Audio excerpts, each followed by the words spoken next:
Alhamdulillahi Rabbil Alamin. Wa bihi nasta'inu ala umuri dunya wa din. Wassalatu wassalamu ala ashrafil anbiya'i wal mursalin wa ala alihi wa ashabihi ajma'in wa man tabi'ahum bi ihsanin ila yaumiddin. Wa asyhadu an la ilaha illallah wahdahu la syarikalah wa asyhadu anna Muhammadan abduhu wa rasuluh. Amma ba'd. Faqala Allah Ta'ala fi kitabihil karim, a'udzu billahi minasyaitonir rajim.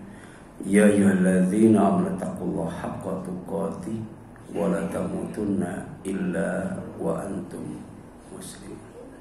Wa qala Rasulullah sallallahu alaihi wasallam, ittaqillaha haitsu ma kunta wa ati'is sayyi'atal hasanata tamhuha wa khaliqin nas bi khuluqin hasan.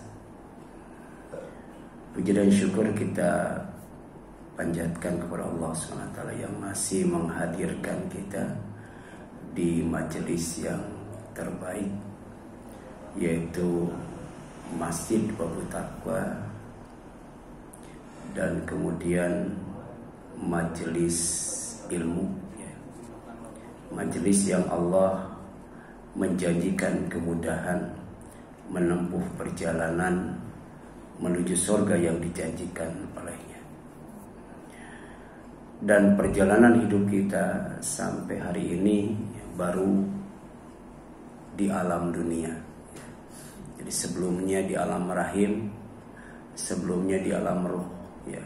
Kemudian setelah ini kita akan masuk ke alam kubur.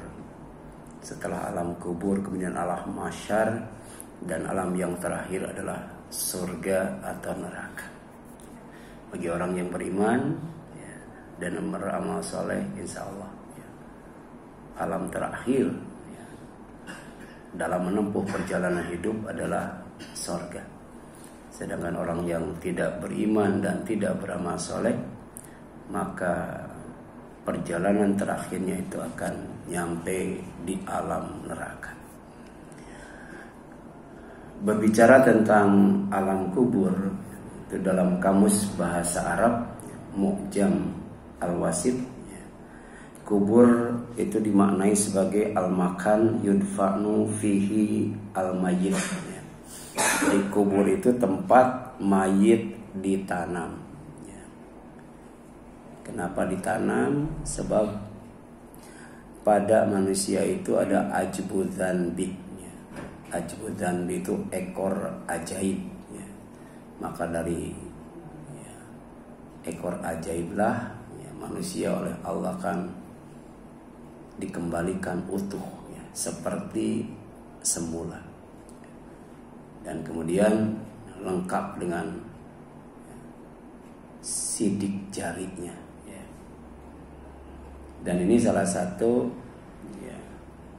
yang didustakan, diingkari oleh orang kafir. Jadi orang kafir itu kenapa dia melakukan dosa dan maksiat terang-terangan? Pertama, karena tidak beriman dengan hari kiamat. Hari kiamat itu adalah hari hancurnya alam semesta. Hari kiamat itu adalah hari manusia dibangkitkan dari alam kubur. Dan hari kiamat itu hari di mana ditegakkannya pengadilan Allah Subhanahu wa Ta'ala. Jadi balil insanu liyabjuro amamah. Ini manusia itu melakukan dosa dan maksiat itu terang-terangan. Sudah tidak malu lagi, sudah tidak takut lagi, bahkan bangga dengan dosanya. Nah, itu salah satu sebabnya adalah tidak beriman, bahkan mendustakan hari kiamat. Nah, al-makan yudfanu fihil mayyit, tempat di mana orang yang mati itu ditanam, itu namanya kubur. Kemudian dalam kamus yang lainnya disebutkan bahwa kubur itu adalah al-khufrah allati yudfanu fiha al-mayyit. Jadi lubang yang mayit ditanam di dalamnya, ya. Atau ardun munkhafidhah, ya. Yang dikatakan kubur itu tanah rendah, ya. Karena di tanah yang paling rendah itu kemudian digali sehingga makin rendah lagi. Itulah kubur, dimana kita sekarang sejatinya sedang menempuh perjalanan menuju alam kubur. Jadi alam kubur itu maknanya dua. Pertama dalam arti syar'i, ya. Dalam arti syar'i itu tempat ditanamnya orang yang mati, ya. Sedangkan dalam arti hakiki kubur itu adalah alam gaib, alam barzah, alam yang membatasi antara dunia dan akhirat, ya. Jadi balik ke dunia tidak bisa, melanjutkan perjalanan ke akhirat juga belum bisa. Itulah kubur. Kemudian jika merujuk kepada Al-Quran, kubur erat kaitannya dengan satu, ya, larangan berdiri mendoakan orang munafik di atas kuburnya. Jadi kalau ada orang munafik mati, maka kita oleh Allah dilarang untuk mendoakannya, ya. Sekalipun saudara kita, sekalipun keluarga kita, sekalipun sahabat kita. Dan ini Allah Subhanahu wa taala berfirman, wala tusolli ala ahadin minhum mata abada. Dan janganlah engkau Muhammad melaksanakan salat atau solat untuk seseorang yang mati di antara mereka, yaitu orang-orang munafik, selama-lamanya. Jadi berlaku sampai hari kiamat, ya. Makanya Allah ngasih tanda-tandanya, Allah ngasih ciri-cirinya, Allah ngasih sifat-sifatnya. Kalau kita melihat, ya, ciri, sifat dan tanda pada orang itu, maka Rasul melarang kita, ya, berdiri di atas kuburannya untuk mendoakannya, ya. Apa sifatnya? Kalau di hadis sifatnya ada 4, ya. Yang pertama apabila bicara bohong. Yang kedua apabila janji ingkar. Yang ketiga apabila diamanati khianat. Yang ketiga, ya, itu apabila dia, ya, bermusuhan, maka dia akan melampaui batas, ya. Kemudian dalam Al-Quran juga ada 4 sifat orang munafik itu, ya. Pertama, ya, orang munafik itu adalah orang yang kalau sholat malas. Yang kedua, kalau ibadah ria. Yang ketiga, kalau zikir sedikit.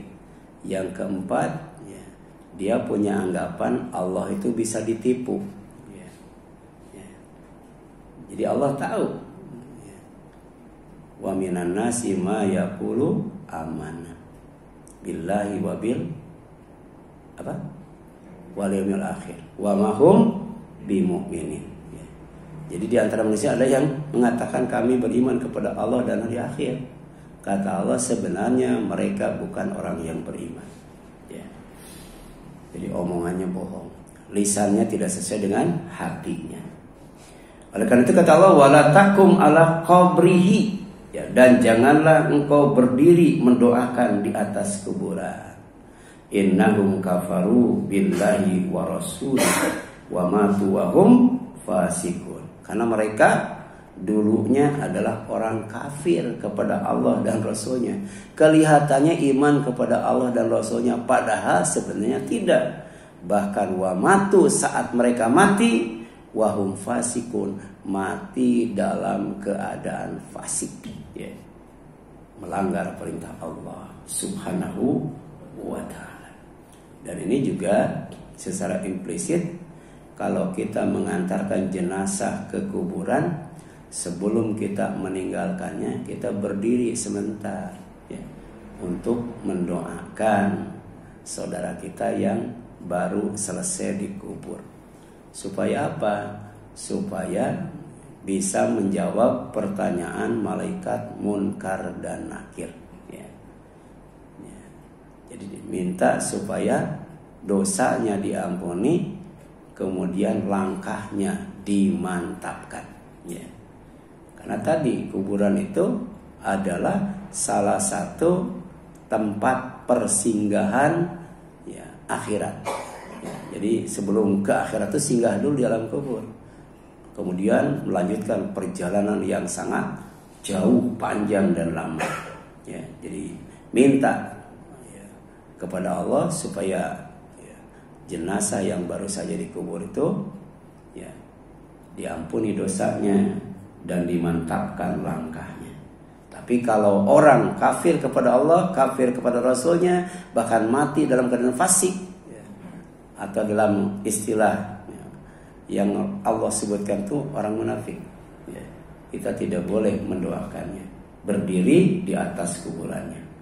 Yang kedua, bahwa kubur itu tempat dibangkitkan manusia oleh Allah pada hari kiamat ya. Jadi setelah alam semesta hancur ya, bumi diganti dengan bumi yang baru, langit diganti dengan langit yang baru, kemudian manusia dibangkitkan dari alam kubur, dikumpulkan di alam mahsyar ya, di bumi yang baru dan langit yang baru ya. Itu pada tiupan sangkakala kedua.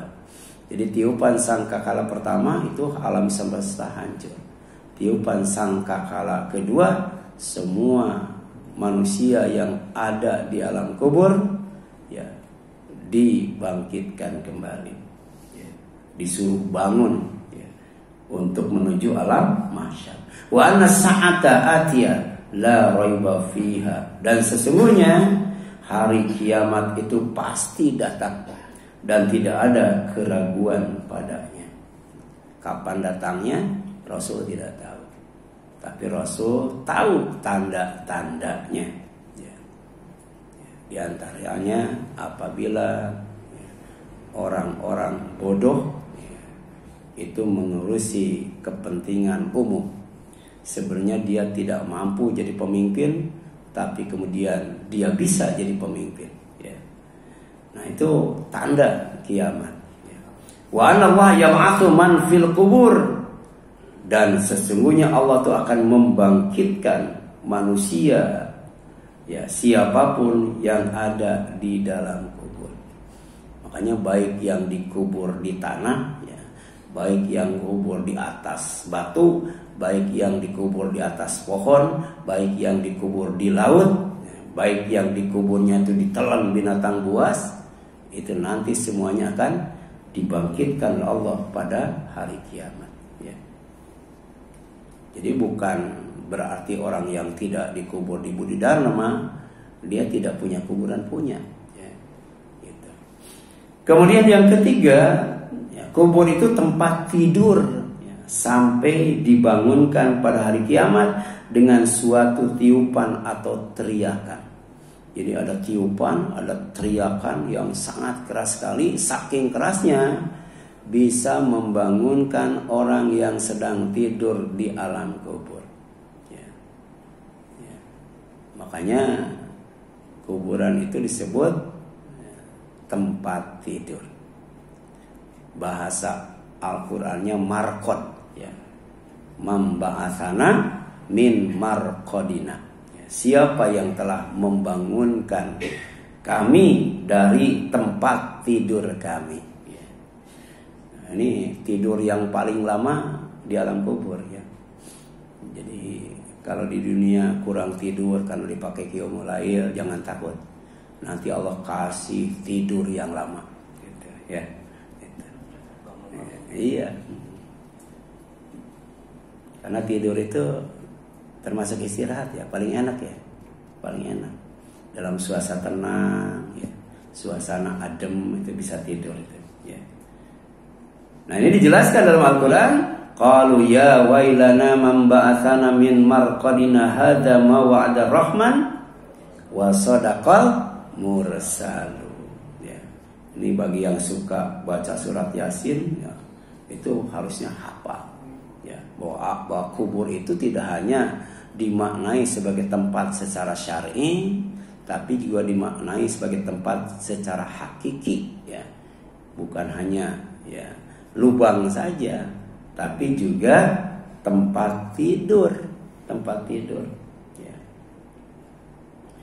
Tapi bukan tempat tidur seperti yang kita lihat di Budi Dharma kan, kiri, kanan, bawah tanah, di atas ditutup pakai papan, kemudian diuruk pakai tanah, ya.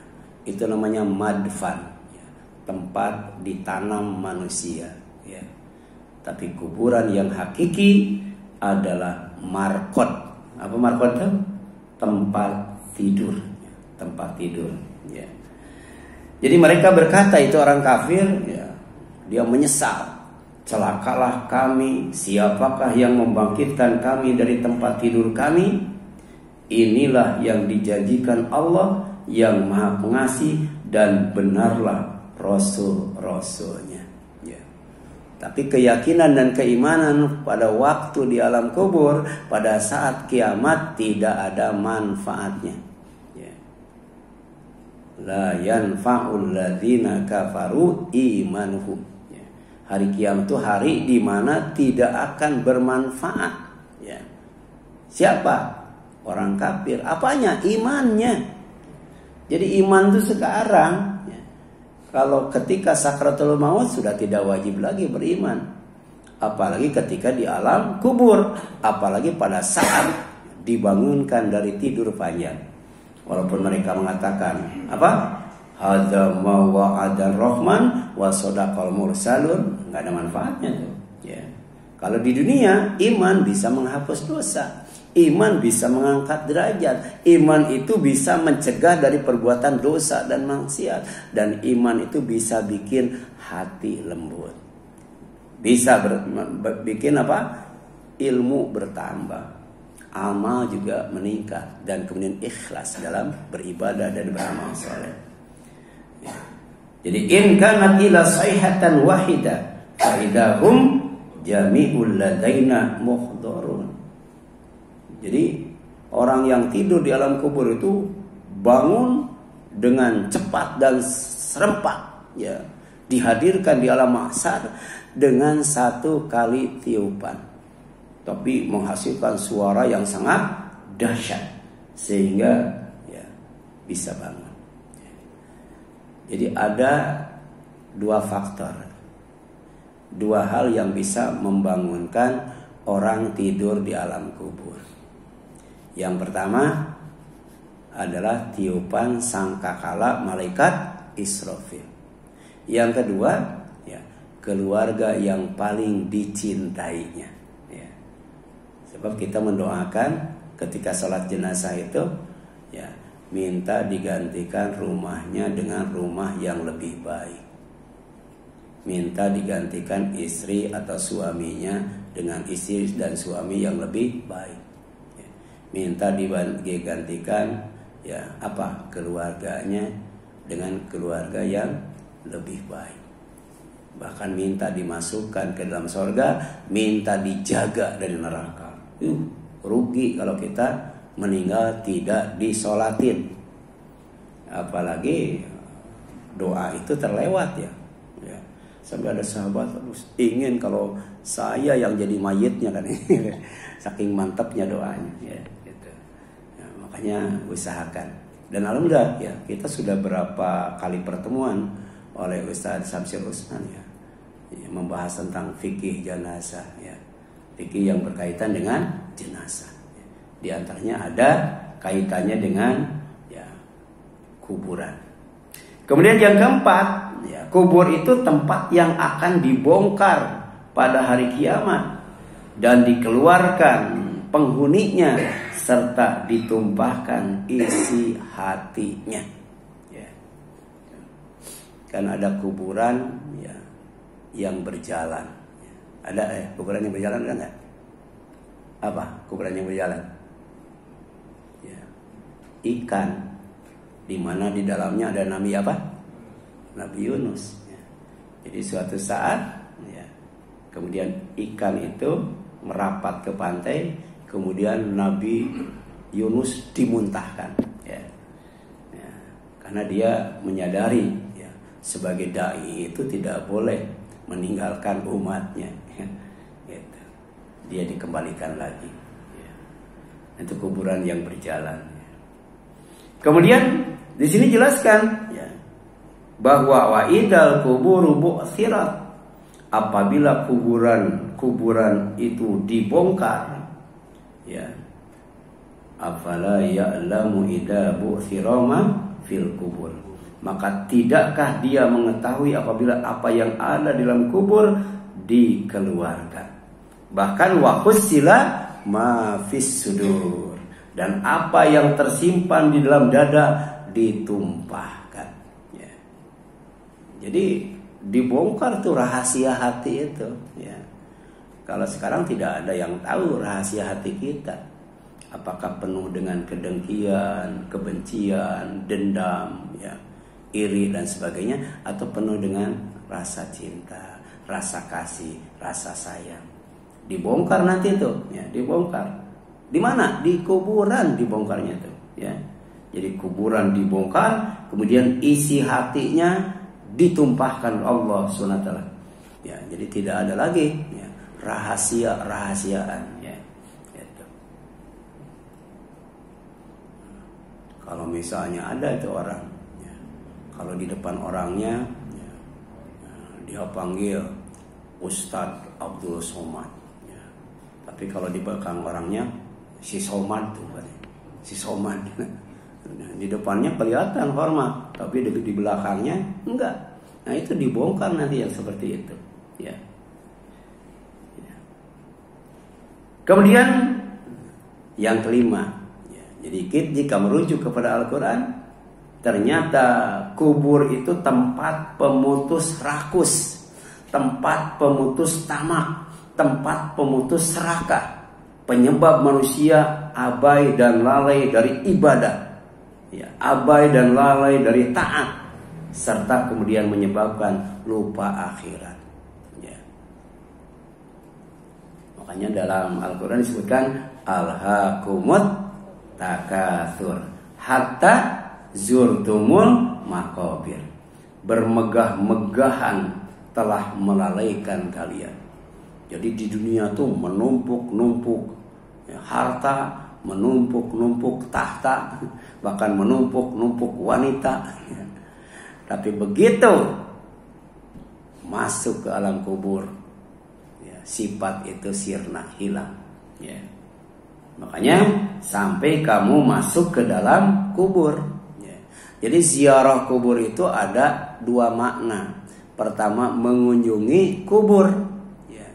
Yang kedua apa? Masuk ke dalam kubur alias mati, ya. Gitu. Makanya kalau kita ingat mati, insya Allah, ya, ya, cinta dunia, rakus harta dan lain sebagainya itu akan, ya, terkurangi itu, ya. Sebab nanti puncaknya ketika mati udah hilang tuh, ya, rasa rakus itu. Bahkan harta yang dikumpulkannya, ya, itu tidak memberi manfaat kepada, ya, orang itu sama sekali. Dan kemudian jika merujuk kepada hadis, ya, tadi kan bahasa Quran dan hadis. Nah, menurut hadis ternyata kuburan itu sejatinya adalah pertama tempat persinggahan pertama akhirat, ya. Jadi udah mulai itu masuk akhirat. Dan itu tempat persinggahan pertama. Ini dari Hani, ya, bekas budak Utsman radhiyallahu anhu menuturkan, jadi Utsman itu apabila berdiri di atas kubur ia menangis hingga membasahi janggutnya. Berarti Utsman berjanggut nggak tuh? Berjanggut, ya. Gitu. Sebab ada orang yang mengatakan makin panjang janggutnya makin goblok. Itu berjanggut Utsman itu, ya, gitu. Tapi jangan dikira Fir'aun juga berjanggut, ya. Artinya janggut itu bukan ukuran, ya. Orang berjanggut itu bisa solid, orang yang berjanggut juga bisa jahat. Itu yang penemu teori evolusi, ya, ya. Itu siapa? Yang manusia berasal dari monyet. Nah, itu berjanggut juga tuh, berjanggut. Ya gitu. Gitu. Jadi janggut bukan ukuran. Tapi Rasul memerintahkan kepada umatnya, pertama lebatkan janggut, kemudian apa? Cukur yang namanya kumis gitu ya. Ada orang yang tidak berjanggut tapi kumisnya baplang, ada tuh. Ya. Gitu. Ada. Ya. Jawara ya. Preman. Nah, faqila lahu, kemudian Utsman ditanya, ya. Engkau menyebut surga dan neraka, namun engkau tidak menangis, ya. Tapi ketika engkau karena melihat kubur engkau menangis, ya. Jadi ketika mendengar neraka, mendengar surga, Utsman tidak menangis. Tapi ketika disebut kuburan, apalagi sampai melihat kuburan, Utsman itu menangis. Maka jawabannya, karena sesungguhnya Rasulullah pernah bersabda, innal qabra awalu manzil min manazilil akhirah. Itu kata Rasul. Makanya Utsman nangis. Sesungguhnya kuburan itu adalah tempat singgah pertama dari tempat-tempat singgah akhirat. Tapi kemudian kenapa dia menangis? Fa in naja minhu fama ba'dahu aisar minhu, katanya. Jika seseorang selamat dari yang namanya kuburan, maka setelahnya kehidupannya akan lebih mudah. Ya. Jadi bencana pertama ketika kita singgah di alam kubur sebagai tempat persinggahan pertama akhirat, ketika tidak bisa menjawab pertanyaan malaikat munkar dan nakir. Itu tambah sulit kesananya. Tapi kalau bisa menjawab pertanyaan malaikat munkar dan nakir, diantaranya tentang ma'rifatul Rasul, ya, mengenal Rasul SAW, maka kesananya perjalanannya akan lebih mudah. Wa ilam yanja minhu fama ba'dahu asyaddu minhu, katanya. Dan jika ia tidak selamat dari yang namanya kubur, maka setelahnya lebih sulit. Ini hadisnya hasan. Riwayat Tirmidzi, Ibnu Majah, dan kemudian Ahmad, ya, dari Hani, ya. Kemudian yang kedua, menurut hadis, kubur itu salah satu taman surga atau lubang neraka, ya. Jadi bisa jadi orang di kubur itu ditempatkan di salah satu taman di antara taman-taman surga. Berarti gimana tuh? Adem, sejuk, nyaman, senang, bahagia, tenang, damai, ya. Tempatnya indah. Taman itu kan luar biasa itu, ya. Tapi kata Rasul, bisa jadi ketika orang itu dikubur, kubur itu baginya merupakan salah satu lubang di antara lubang neraka. Jadi panas, ya. Ya. Panas banget. Kemudian ngeri banget itu, ya. Hadisnya riwayat Tirmidzi dari Abu Sa'id radhiyallahu anhu, ya. Kemudian di sini dijelaskan al-mu'min min qabrihi fi raudhah, ya. Kemudian wa yarhabu lahu, ya, qabruhu sab'ina, ya, dhira'a, ya, wa yunawwaru lahu kal qamar lailatal badri. Ini gambaran, ya. Jadi sejatinya kuburan itu, ya, bukan seperti di Budi Dharma atau di San Diego Hills, bukan itu.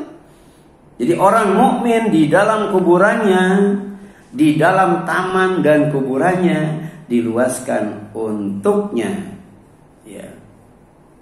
Kuburannya itu 70 dhira', 70 hasta, ya. 70 kali 70, ya. Itu luasnya kuburan. Kalau sekarang berapa tuh kuburan tuh? Ya. Nah, kalau bisa menjawab pertanyaan malaikat munkar dan nakir, maka akan diluaskan seluas 7 hasta. Dan diterangkan untuknya seperti bulan di malam bulan purnama. Jadi walaupun di atasnya tidak ada pelita, di atasnya tidak ada lampu, ya, kan ada ya beberapa kuburan, ya. Itu di atasnya suka dipasang apa? Iya, lilin apa gitu. untuk meneranginya, ya. Nah, kalau tidak bisa menjawab pertanyaan malaikat nakir, disempitkan dan digelapkan. Walaupun di atasnya dibangun bangunan yang mewah, lengkap dengan lampunya dan sebagainya. Tapi walaupun tanpa bangunan, tanpa lampu, cuma ditandai batu saja, kuburan itu bisa menjadi tempat yang luas dan tempat yang terang. Dan itu adalah salah satu taman di antara taman-taman surga. Dan itu dijelaskan ketika Rasul menjelaskan kalau ada orang menengok saudaranya yang sakit, maka dia sedang berjalan di salah satu taman di antara taman-taman surga. Itu manfaat hikmah dari menjenguk orang sakit.